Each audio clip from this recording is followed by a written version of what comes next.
Hello friends. You know, I went to get a CAT scan the other day, and I walked in. It was in the hospital, and walking into the hospital was about like walking into a fancy hotel, including the receptionist. And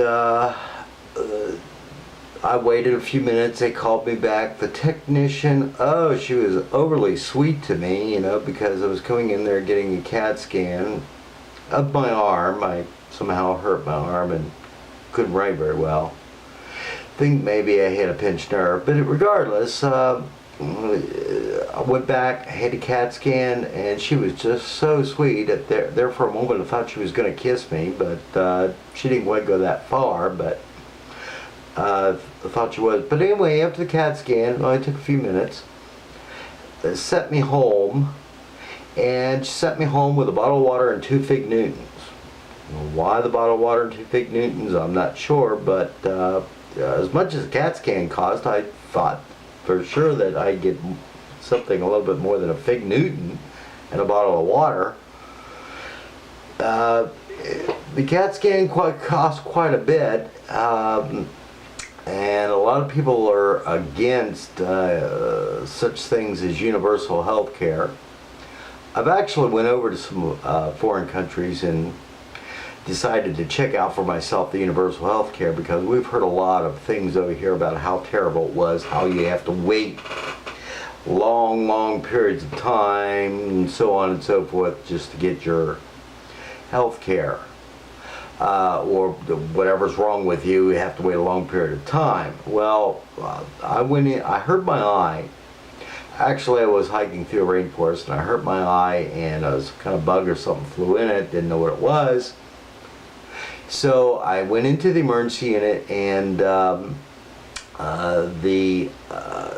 got to see the doctor, talked to the nurse. The doctor examined my eye, gave me a prescription.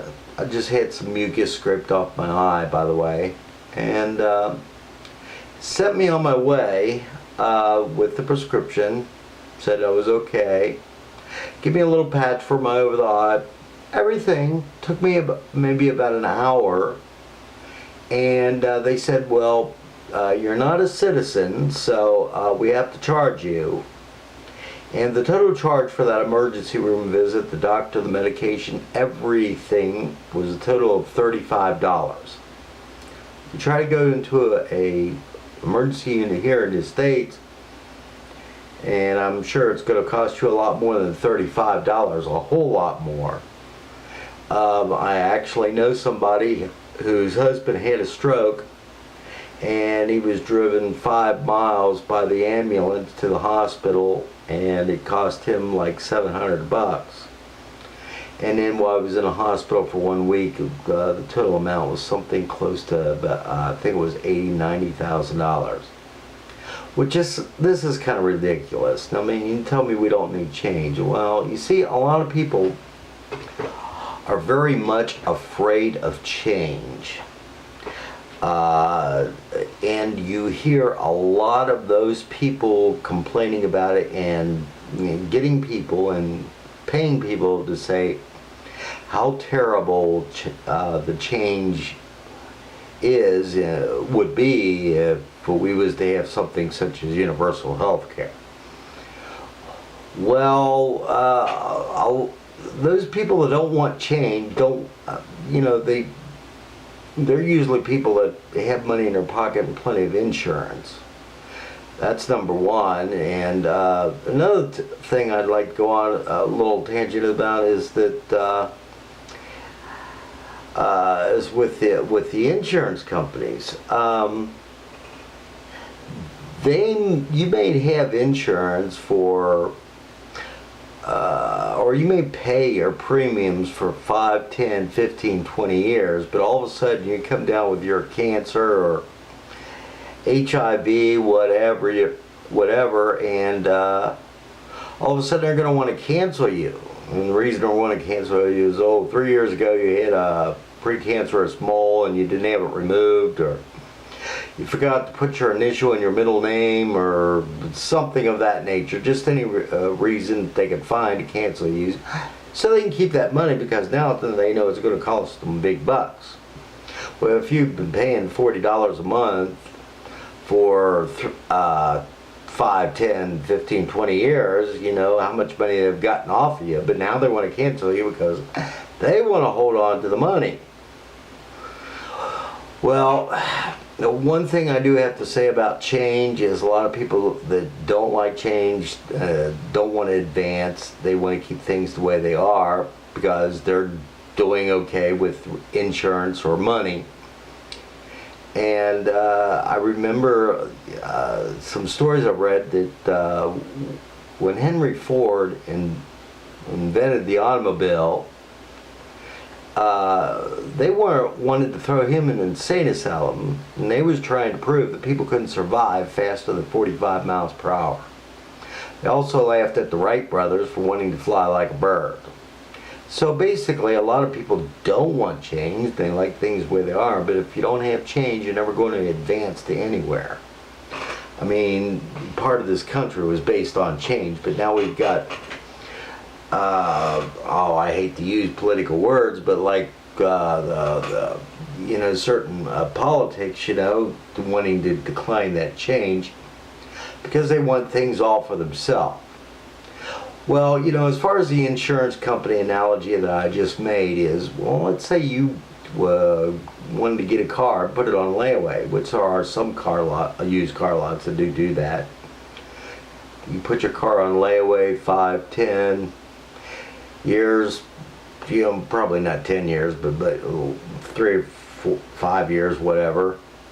And now you got this really good job. Say you was in college, now you got this really good job, and you really need that car to get back and forth to work. So you go to pick up your car that you've been paying on for the last several years. Well, all of a sudden you get to the car lot and they said you can't have your car. And you say, well, why not? And you say, well, because I've been paying on it for all this time, and I've got it paid up. Why can't I have it? And they said, well, because a couple of years ago you got some traffic violations. You got a no seatbelt ticket. And now that you've got a no seatbelt ticket, they want to raise your price. You owe us, $1,000 more because you got that seatbelt ticket.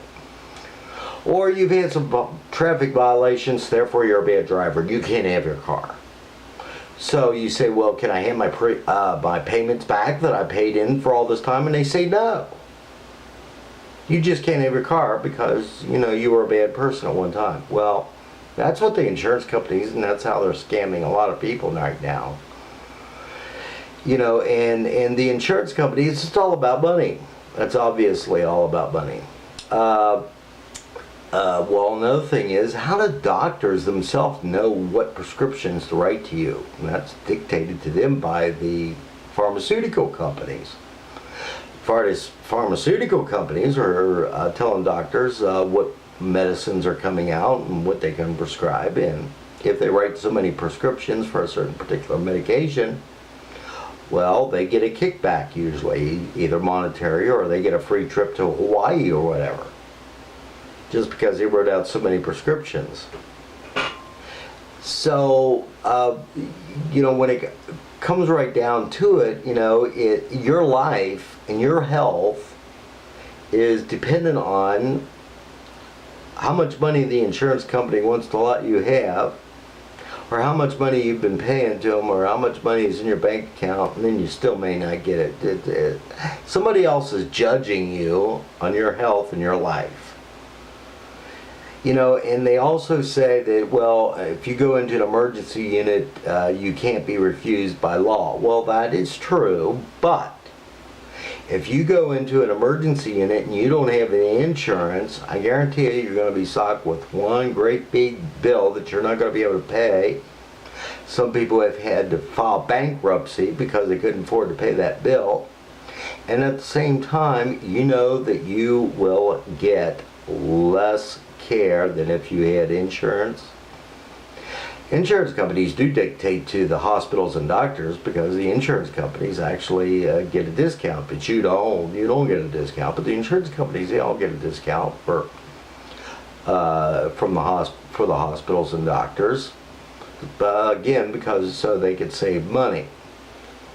So you're not going to get any discount, but you're going to get the lesser of care, and they're going to really bill you. How do you think they get so much money? How do you think they get to build these great big fancy hospitals? You know, it'd be nice if some of that money went back into healthcare and taking care of people. No, it's all about money. They care more about the money than they really do care about you.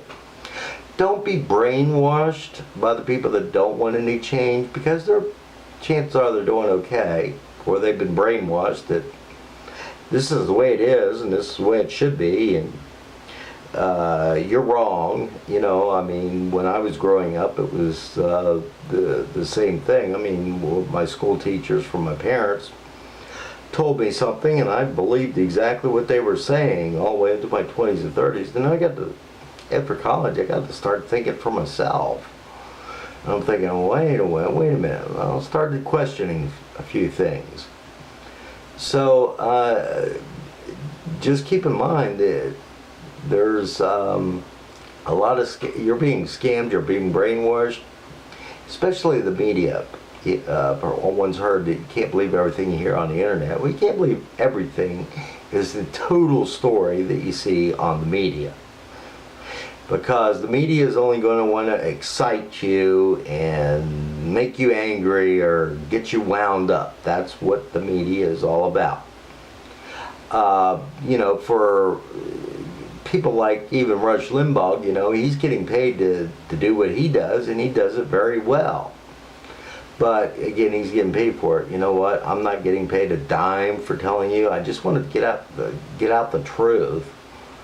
And I want people to start thinking in the right direction, and thinking that if we didn't have change, we'd still be riding the horse and buggy.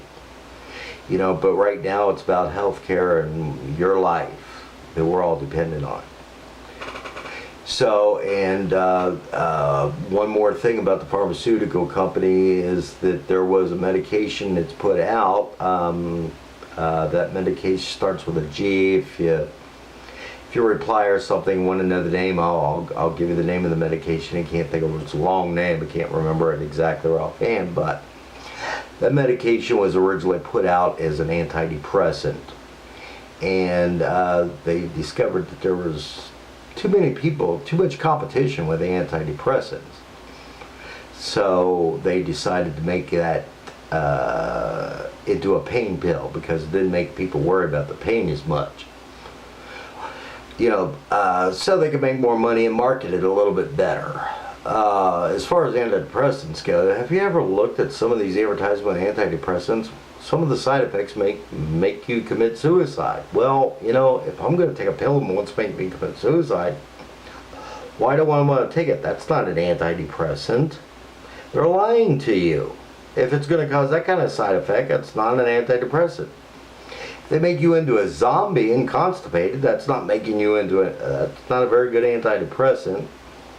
And, you know, so, you know, keep this in mind. You know, it's all about money, you know, and we need to really do something about it instead of riding our bandwagon, you know, for a bunch of bull, you know, and listening to people with a bunch of bull. And of course, now if you've been raised and your friends and peers all believe the same thing, then chances are we're going to want to conform, because it's part of a nature is to conform to goes back to ancient times.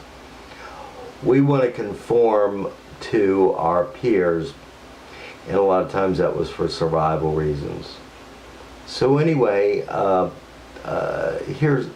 this is some information for you to think about. I hope it serves you well. And start questioning things, and don't always believe what exactly you're told or your peers and everybody think. Think for yourself. And some people are probably dying for this change. I hope you have a good life. Thank you.